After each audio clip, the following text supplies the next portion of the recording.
ஏன் இப்ப நடைமுறையில ஏத்தினானே வள்ளலார் வடலூரிலே சுத்த சமரச சுத்த சன்மார்க்க சங்கத்தை தோற்றுவித்து பசித்தவர்களுக்கெல்லாம் 12 மணி ஆன அன்னதானம் அருட்பெருஞ்சோதி அருட்பெருஞ்சோதி ஒரு நாள் இரவுல என்ன பண்ணாரு? இரவுல அது அதிகமாக இந்த புராண இதிகாசங்களை படிக்கிறது வழக்கம். யார்? ராமலிங்கம் பிள்ளை. அப்படி படிச்சுக்கிட்டே இருக்கிறாரு.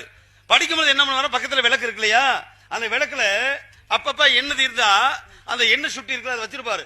அப்பப்ப எடுத்து கொஞ்சம் கொஞ்சம் ஊத்திக்கிடுவாரு. ஒரு நாள் படிப்பு மிகுதி ஆர்வமா படிச்சுட்டு இருக்காரு. சிவனுடைய விளையாடுகள் திருவிளையாடல் படிச்சுக்கிட்டே இருக்காரு. அப்படி படிச்சுக்கிட்டே இருக்கும்போது தன்னை மெய் மறந்தவர் என்ன பண்ணிட்டாரு? விளக்கு அடைய போய் தெரிஞ்சவன படக்குன்னு இந்த சிமிழி விளக்குல ஊத்துறதுக்காக என்ன பண்ணாரு தெரியுமா? அது எண்ணெய் சுட்டியாக்கும், எண்ணெய்க்கு நன்மை இருக்காக்குண்டு படக்குன்னு எடுத்து என்ன பண்ணாரு? தான் குடிக்க வச்சிருந்த பச்சை தண்ணி எடுத்து ஊத்தினாரு.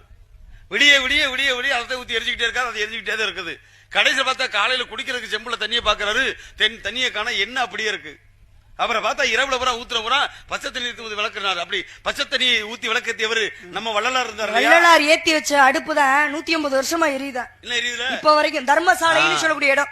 அவர் போடுற சாப்பாட்டுக்கு தர்மசாலைன்னு பேரு. எல்லாம் அன்னச்சத்திரன் பேர் வைக்கலாம்ல. சாப்பாடு போடுற இடத்துக்கு அன்னச்சத்திரன் பேர் வைக்கலாம். அன்ன கூடன்னு